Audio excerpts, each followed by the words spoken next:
All right, guys, we're back again for another segment of our study, our 7-part study of 7 things the Lord loves. And in this case, we're taking this from a passage in Proverbs, beginning in Proverbs chapter 6, beginning in verse 16, which says, there are 6 things which the Lord hates, yes, 7 things which are an abomination to him.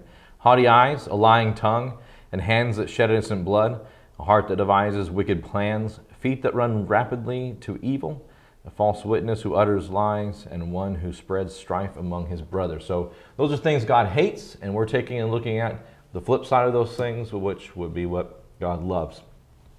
So we're looking at lying tongue in this study.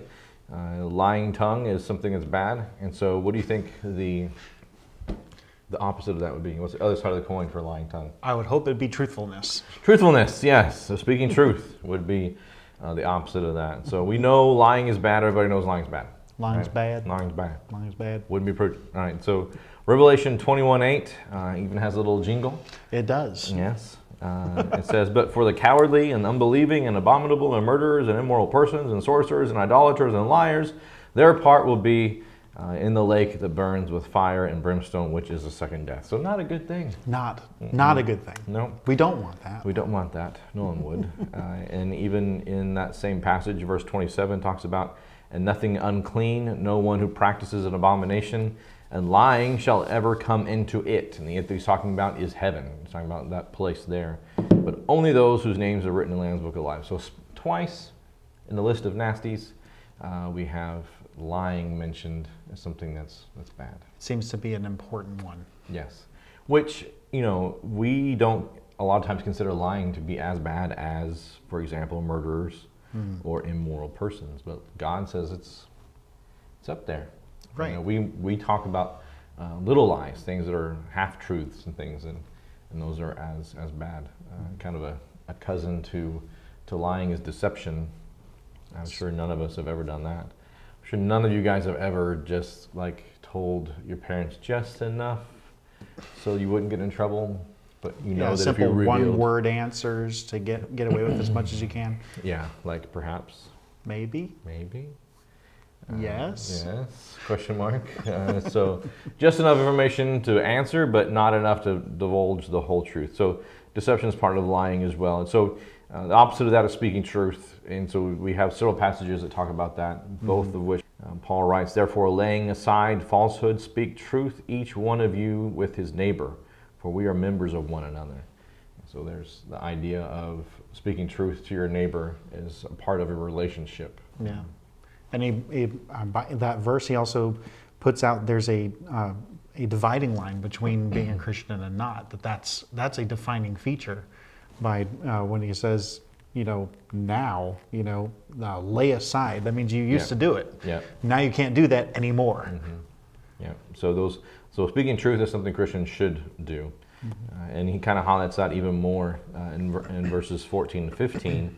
He says, "As a result, we are no longer to be children, tossed here and there by waves and carried about by every wind of doctrine, by the trickery of men or craftiness, deceitful scheming, but speaking the truth in love, we're going to grow up in all aspects to him that is the head, even Christ." So there's a lot of people who are scheming out there. We don't want to be counted among those who are deceitful schemers, but we want to be counted amongst those who teach the truth in love. And so we can say the truth to somebody and it not be received well, or we can speak the truth in love in a way that it's going to be more palatable to an individual. So there's lots of examples of that. We don't have time to get into it, but you guys get the idea. Seasoned with salt. Seasoned with salt, exactly. There's a way we need to talk with people. So we need to make sure, second installment here, things that the Lord loves, we need to speak the truth. And truth needs to be about us. That's something that people know that we will tell the truth. Thanks for joining us for the second installment, and we'll be back for another study on 7 things that the Lord loves. Have a pleasant tomorrow.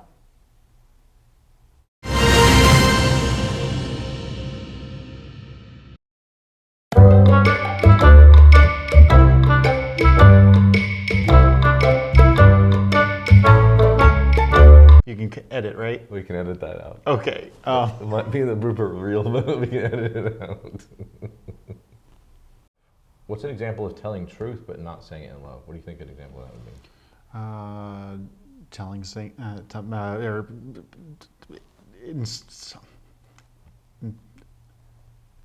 Exactly. Don't Yes. catch that. So what's an example, Babo, of telling the truth but not telling it in love? Telling somebody they're fat. That's the truth. That might be the truth. But not lovely. What's the term?